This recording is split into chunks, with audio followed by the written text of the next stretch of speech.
Season 8 of HBO's Game of Thrones has come to an end, and a lot of people, including myself, are pretty annoyed about how it played out. In this video, I'm going to break down the main reasons why fans were left so disappointed by what was supposed to be a fitting conclusion to one of the greatest TV shows of all time. Number 1, it was rushed. Everything in Season 8 seemed to be happening too quickly, and it would often feel like 3 episodes worth of information was being crammed into one feature-length episode. A side effect of this was that we weren't able to enjoy the big payoff moments in the way that we had previously. For example, in episode 1 of Season 8, Jon rode Rhaegal. This is something that has huge significance, but it didn't feel like a big event. And the reason is it came halfway through an episode where loads of other really important things happened. Jon was reunited with Bran and Arya, Theon saved Yara, the Golden Company arrived in Westeros, Ned Umber was killed by the White Walkers, Jaime Lannister turned up unannounced at Winterfell and had a stare-off with Bran, and Jon actually learned that he was Aegon Targaryen, heir to the Iron Throne and nephew of his lover Dany. Yeah, a lot of stuff happened in that episode. When you compare this moment to when Daenerys first flew with Drogon, it pales in insignificance.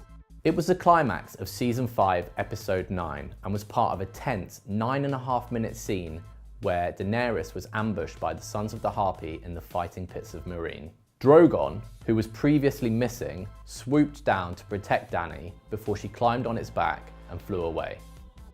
The early seasons of Game of Thrones were dialogue heavy, building up characters, and there wasn't much on-screen action. Season 8, and to some degree 6 and 7, were not like this at all. Number 2, character development. Something that seemed like a direct consequence of the rushed nature of Season 8 was the jarring character development, which left viewers feeling shocked, confused, and even betrayed. Many would argue that the show lost its way from Season 5 onwards. That was the point that Benioff and Weiss started making the biggest departures from George R.R. Martin's books. But Season 8 has had by far the most backlash. Here's why. Each and every character had been painted so vividly up until this point, and within 6 episodes, some had changed beyond recognition. And the best example of this is Daenerys Targaryen. We had 7 seasons of Daenerys Targaryen being built up as one of the main heroes in the show, and she was torn down and destroyed in the final 3 episodes, and many fans of the show felt betrayed by it. I just want to make it clear that this isn't me criticizing the story arc. If it was necessary for Dany to become the Mad Queen, then that is fine, but it should not have happened so quickly. I think I could have gone along with her downfall if I was subjected to at least 3 episodes of a decline following the death of Missandei. I feel like we needed to see her not eating, not sleeping, and growing more and more paranoid and vengeful. Instead, what we got was a few shots of her looking a bit tired with bags under her eyes and her hair messed up. This just wasn't good enough. When the bells rang out around King's Landing and Dany decided to burn down the city anyway, killing thousands of people in the process, it just didn't feel like a decision that the Daenerys we'd followed for 8 seasons would make. Okay, let's move on to Jon. Jon had the most screen time throughout the whole show and probably the most interesting character arc out of anyone else. The secret son of Rhaegar Targaryen and Lyanna Stark, the man who is an actual mixture of ice and fire. What was the point of Jon being a Targaryen? The big reveal of this information was a huge part of the narrative, yet it was only used as a tool to partly justify the descent of Daenerys into madness. Finally, on character development, let's look at Jaime Lannister, the Kingslayer. Season 1's most loathed character was transformed throughout 8 seasons as we learned more and more about his past and saw him perform noble and selfless acts. This all peaked when he deserted Cersei to go and fight at Winterfell to save Westeros from the Night King and the Army of the Dead. After this, he again deserts a lover, Brienne this time, to go and save Cersei, but this move isn't quite the selfless act that the previous one was, and actually reduces a lot of the hard work that was put into building him up. Were we supposed to think that this commitment to his sibling was noble? It certainly didn't seem it. 3. Anticlimactic moments. By far, the biggest anticlimactic moment for me in Season 8 was the death of the Night King. Yes, the battle was huge and cinematically beautiful when you brightened it up a little bit, but it wasn't what some Game of Thrones fans were waiting for. Here's why. The opening scenes of Season 1, Episode 1 showed members of the Night Watch going beyond the wall and coming face to face with a White Walker. The side narrative throughout the show was that the wars between wannabe kings of Westeros were actually nothing compared to the threat that was building beyond the wall. When we were introduced to the Night King, he immediately became the ultimate villain, incredibly powerful and seemingly undefeatable. So when this enemy was defeated midway through season 8, it seemed like a bit of an anticlimax, not to mention the way in which it happened. First of all, we didn't get to see any of the skilled swordsmen battling with the Night King, nor his henchmen. I just want to make it clear, I have no problem with Arya being the person who killed the Night King. I actually really like this, but we were teased this main event of Jon and the Night King having a battle. He didn't get to fight him at Hardhome, he didn't get to fight him on the lake, and it just felt like the Battle of Winterfell was where it was going to happen. Yet, what we got was Jon chasing him around and being blocked by an undead dragon, and the Night King not fighting anyone, and then being killed without a battle by Arya. It just felt a little bit like an anticlimax to me. Another anticlimax for myself was the death of Cersei and Jaime.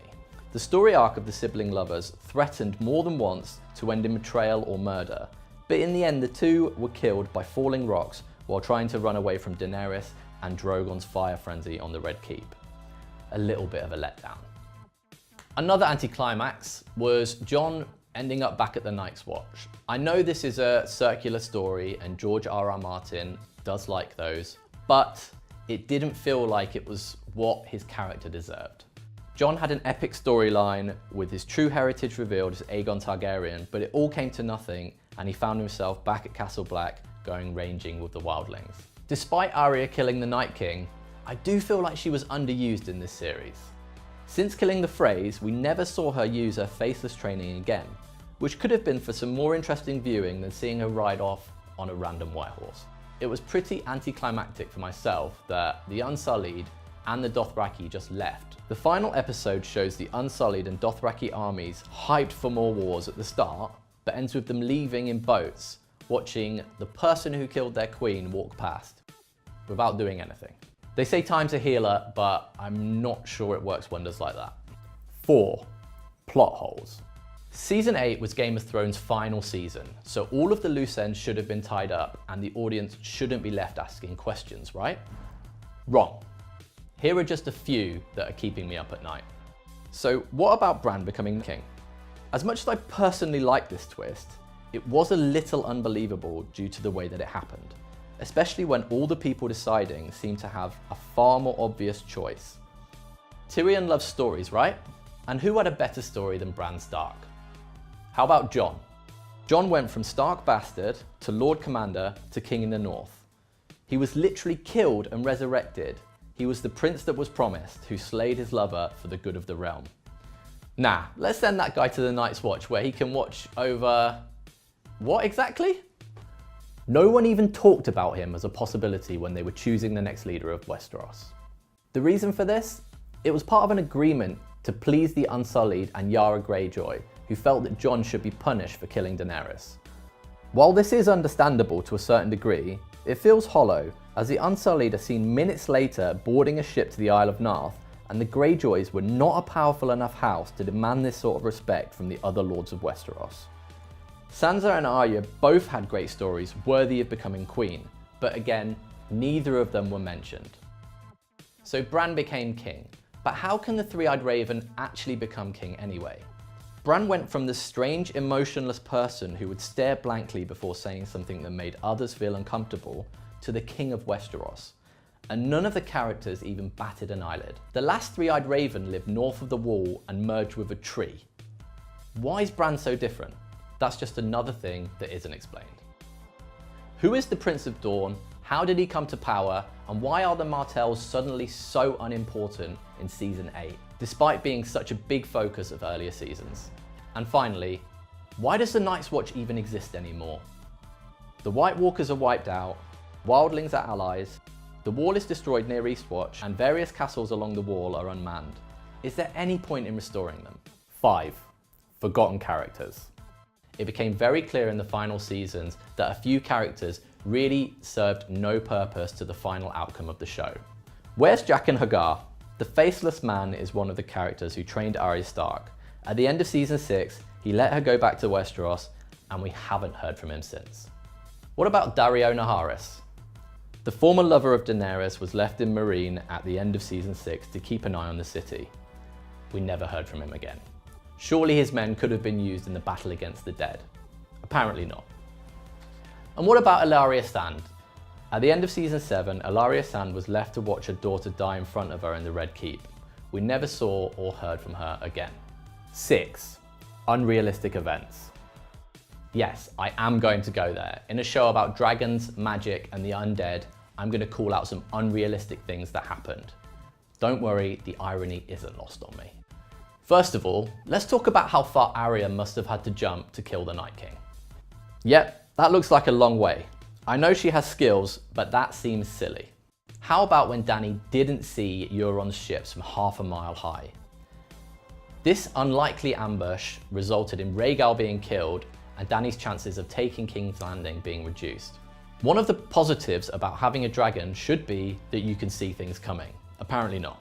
During this ambush, Drogon and Dany fled from Euron's ships, but when it came to taking King's Landing, the pair destroyed his whole fleet with ease, along with all the scorpions on the wall at King's Landing. Why didn't they just do that before? Remember when Bronn aggressively threatened Tyrion and Jaime with a crossbow?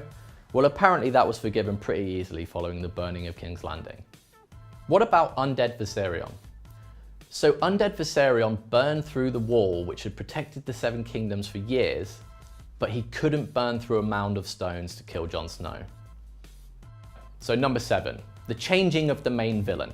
From episode 3 to 6, we saw 3 different main villains. The Night King at the Battle of Winterfell, Cersei during episode 4 and 5, and finally Daenerys in episode 6. This quick switching between the antagonists was a little confusing, and it wasn't helped by the lack of time for all of these events to sink in. 8. Character deaths. Alright, so I think this show would have actually been better with more of the main characters dying.